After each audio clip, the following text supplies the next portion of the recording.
guest overcame a devastating injury to take on a gruelling world record.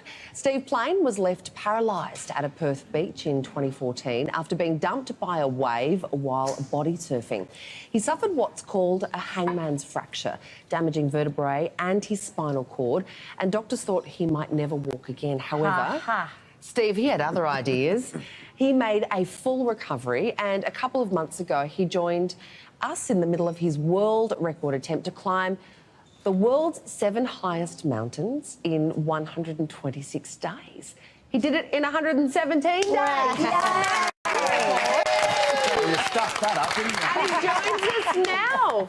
Welcome, Yes. Steve. The last time you were on the show, you just passed the halfway mark. It's an incredible goal, but to smash it by as many days as you did, wow. Yeah, it all went very well. You know, there's been a lot of preparation and planning going into the lead up for this, and so 126 days was a previous world record. We were aiming to do it in under 4 months, which, you know, Project 7 in 4, 7 summits in 4 months, and managed in 117 days, which is fantastic. For people who might not have caught your original story, just run us through which peaks you made it to the top of. Yeah, so it's the highest, the 7 summits is the highest mountain on each of the 7 continents.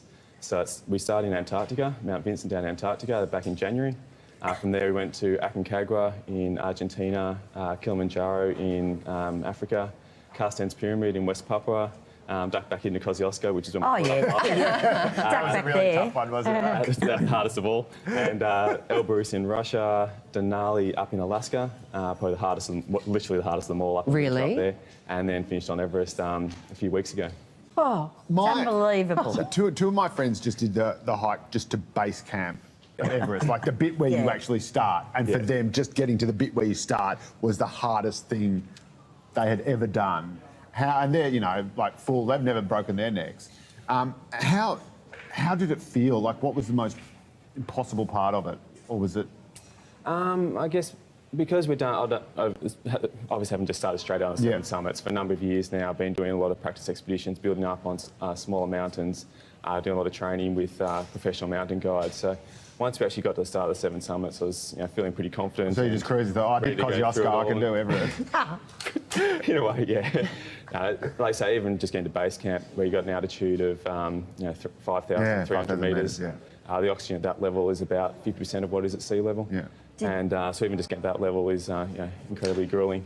Did you have the oxygen? Did you have to use oxygen? For Everest, we did just for the final summit day. The final bit, because some people don't use it, and that's when they get their strife. Incredible, the people that can summit without oxygen altogether. We've just seen some footage there. Was up on the top of Everest, and for the summit day there, we're using supplemental oxygen. I just find it amazing because I've always looked at Everest, and I think in my younger days would have thought that I wanted to do it. But for you to have done the 7 is just amazing, and coming back after breaking your spine. The 7 summits what I particularly enjoy about, not all of them are, some of them are actually relatively easy climbs. I think Kosciuszko is actually fully paved pretty much all the way to the top. You can almost get a forward that doesn't drive quite count. But my God, I mean, that footage there where you just... I mean, that was the summit of Everest we were just seeing there. Yeah, it was on there before. Yeah, that's actually, that's the final ridge traverse across to Everest and the Hillary Step, and that's actually, and you're on top of the world. How busy? That's pretty well the summit there now, so... How busy was it up there at Everest? Because it gets... We were quite lucky. We were, like that group there, we were the very first to summit this season, just directly after the rope fixes, the Sherpas had been up. And not many teams were ready to summit that early, so our summit day was relatively quiet. No, that's good. Because there's only a small window and a lot of people try to cram into it, don't they? That's right, and this year I think there was about 11 good days and you had in that time close to 700 people climbing in those 11 days alone. Can I ask you a really quick question? If you have broken your neck and your vertebrae and the doctors say you might never walk again, you recover, and then you take on these pretty challenging, physically challenging peaks, were you not thinking, if I slipped the wrong way, I could damage myself all over again? Do you let yourself go there? Did you even think about that? Like, I would be wrapping myself up in cotton wool and not doing anything. But do you let your mind go there? I don't know. And actually, while I was in my halo brace, going through the recovery, a really nice girl came up to us. We were out in the shops one day, and you know, everyone sort of looks at you in this big metal frame with pins in your head and stuff. And she actually said, I've been in a halo myself, and you know, don't worry, you will get through it. So I asked her, did you get back to normal life? Have you got back to normal activities and things? And she said, no, I've actually haven't, just taken a more sedentary life now. And right? for myself, sort of just hearing that, I was like, well, I don't want to do that. I've always led a very active life. And so did it have the opposite effect where suddenly you didn't say, oh my God, my body can do all these incredible things I've taken for granted. I'm going to go and climb the 7 highest mountains in the world. Pretty much, yeah. You've survived for a reason. You must have an amazing mind. I once climbed Mount Sinai in Egypt, which is like a pimple compared to the peaks you did.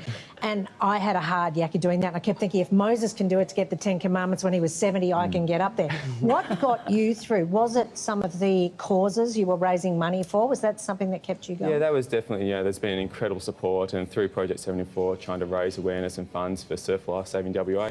I was 2 volunteer surf lifesavers that thankfully were on the scene when I had my accident and pulled me out of the water. And also Spinal Cure, who are doing amazing work to help cure paralysis and get people out of wheelchairs walking again. And so those causes I think is absolutely remarkable, and to try and help support and give back to that has really meant a lot to me. Well, even though he has already completed his climb, smashing the world record, you can still actually donate to Steve's incredible cause by visiting project7in4.com. Thank you so much, Steve. Thank you.